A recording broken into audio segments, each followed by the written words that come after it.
Sorry, Manju ചേച്ചി ഇവിടെയുണ്ട്. അങ്ങനെ ഞങ്ങൾ കുറച്ച് സ്ത്രീകളുടെ എന്ന് പറയുന്നെങ്കിൽ പോലും എനിക്ക് തോന്നുന്നു ഈ സിനിമയുടെ പിന്നെ വളരെ സ്ട്രോങ് ആയിട്ടുള്ള കുറെ പുരുഷന്മാരുടെ പ്രയത്നമുണ്ട്. അപ്പൊ നമ്മളെല്ലാവരെയും ഒരേപോലെ തന്നെ പറയേണ്ടിയിരിക്കുന്നു പേരുകൾ.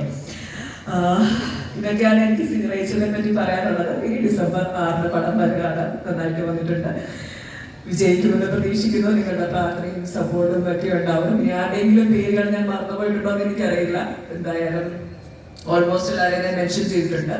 റേച്ചലിന്റെ ഹോൾ ക്രൂവിന് എൻ്റെ എല്ലാവിധ ആശംസകളും നന്ദിയും അറിയിക്കുന്നു. Thank you so much. Thank you very much. അതിപ്പോൾ മെൻഷൻ ചെയ്തതുപോലെ തന്നെ പ്രൊഡ്യൂസേഴ്സിൽ ഒരാളൊരു ലേഡിയാണ്, നമ്മുടെ ഡയറക്ടർ, ഒരു ക്യാരക്ടർ. പക്ഷേ സ്ത്രീ എന്നതിനോടുപരി ഒരു കൊമേഴ്ഷ്യൽ മൂവിയാണ് ഓൾറെഡി ആണ് ഞാനിപ്പോൾ പറയുന്നുണ്ടായി. ആൻഡ് സിനിമയിലേക്ക് കൈപിടിച്ച് തന്ന ഗുരുവിന്റെ മുൻപിൽ നിന്ന് ഇങ്ങനെ സംസാരിക്കുമ്പോൾ ഒരുപാട് അഭിമാനം കൂടെയുണ്ട്. എന്തുകൊണ്ടാണ് ഇങ്ങനെ അല്ലെങ്കിൽ ഈ ഒരു കഥയിലേക്ക് അട്രാക്റ്റഡ് ആവാനുള്ള കാരണം എന്നുകൂടെ അറിഞ്ഞാൽ ഞങ്ങൾക്ക് ഒരുപാട് സന്തോഷമായിരിക്കും.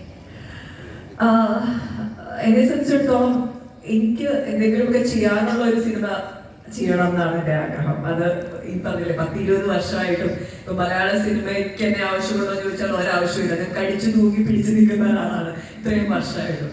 അപ്പം അതെനിക്ക് എന്നെ സംബന്ധിച്ചിടത്തോളം എനിക്ക് ഒത്തിരി കഥാപാത്രങ്ങൾ വരണമെന്നില്ല. വരുന്നതിൽ നിന്നും ഏറ്റവും നല്ലത് ചൂസ് ചെയ്ത് ചെയ്യണമെന്ന് ആഗ്രഹിക്കുന്ന, അതിനുവേണ്ടി പ്രാർത്ഥിക്കുന്ന അതിൻ്റെ ഒരു വലിയൊരു പാഷനാണ്.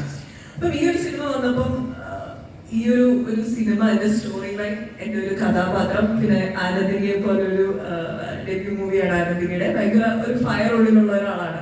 അത് നമ്മൾ ഷൂട്ട് ചെയ്യുന്ന സമയത്തൊക്കെ നമുക്കറിയാം ആനന്ദിനിക്ക് ഒരു കൃത്യമായിട്ടുള്ള ഒരു വിഷൻ ഉണ്ട് എന്ത് വേണം എന്നുള്ളത്. ആക്ടേഴ്സിൽ നിന്നായാലും ഈ സിനിമയ്ക്ക് എന്താണ് ആവശ്യം എന്നുള്ളതൊക്കെ വ്യക്തമായിട്ട് അറിയാവുന്ന ഒരാളാണ്. അപ്പം എല്ലാം കൊണ്ടും എനിക്ക് ഭയങ്കര പോസിറ്റീവായിട്ട് തോന്നിയ ചില സിനിമകൾ അങ്ങനെയാണ്. ദൈവം നമുക്കൊരു എന്താ പറയാ, ദൈവത്തിന്റെ ഒരു സിഗ്നേച്ചർ ഉണ്ടാവുമെന്ന് നമുക്ക് തോന്നാറുണ്ട് ചില സിനിമകൾ വരുമ്പോൾ. അങ്ങനെ തോന്നിയിട്ടുള്ള ഒരു സിനിമയായിരുന്നു. മലയാള സിനിമ ഇൻഡസ്ട്രിയിൽ ഒരു സിഗ്നേച്ചറായി മാറാൻ റീച്ചലിന് സാധിക്കട്ടെ എന്ന് തന്നെ വേദിയിൽ വിഷ് ചെയ്തുകൊണ്ട് നമ്മൾ എല്ലാവരും ഒരുപാട് പ്രതീക്ഷയോടെ കാത്തിരിക്കുന്ന ഒരു മൊമെന്റിലേക്കാണ് കടക്കാനായിട്ട് പോകുന്നത്. നമ്മുടെ റീച്ചൽ എന്ന സിനിമയുടെ ട്രെയിലർ ലോഞ്ചിലേക്കാണ് നമ്മൾ കടക്കാനായിട്ട് പോകുന്നത്. ഈ ഒരു